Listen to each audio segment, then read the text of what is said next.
मुख्यमंत्री देवेंद्र फडणवीस आज अकोला दौऱ्यावर आहेत। अकोला जिल्ह्यातील विविध विकास कामांचं ते भूमिपूजन करतील।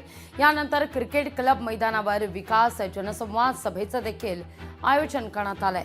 भाजपा कार्यकर्ता आणि पदाधिकाऱ्यांना फडणवीस संबोधित करतील।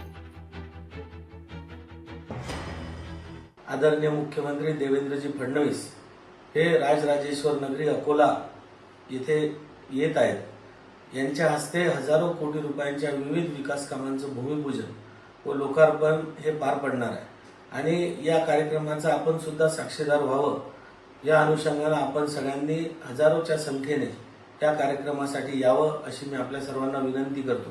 या जाहीर सभेमध्ये आदरणीय देवेंद्रजींचा उत्साह वाढवण्यासाठी आपण सर्वांनी यावं व सर्व लाडक्या बहिणींनी सुद्धा आपल्या देवाभाऊचा उत्साह वाढवण्यासाठी जास्तीत जास्त संख्येने उपस्थित राहावं। या सगळ्याचा आढावा घेतला आपले प्रतिनिधी अमोल नांदुरकर यांनी। राज्याचे मुख्यमंत्री देवेंद्र फडणवीस यांचा आज अकोला दौरा आहे। या अकोला दौऱ्यात ते 3000 कोटीचे विकास कामाचे भूमिपूजन करणार आहे। याच ठिकाणाहून त्यांची दुपारी 2च्या नंतर जाहीर सभा होणार आहे। भला मोठा मंडप येथे उभारण्यात आलेला आहे।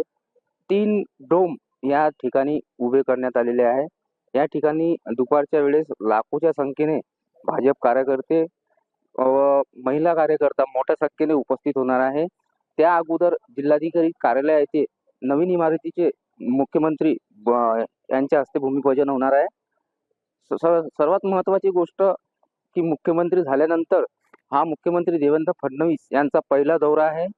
येणाऱ्या काळात स्थानिक स्वराज्य संस्थेच्या निवडणुकीसाठी मुख्यमंत्री काय घोषणा करतात याकडे आता सर्वांचे लक्ष लागले आहे।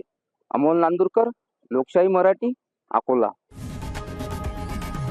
लोकशाही मराठी ऐका, पहा, जागरूक रहा।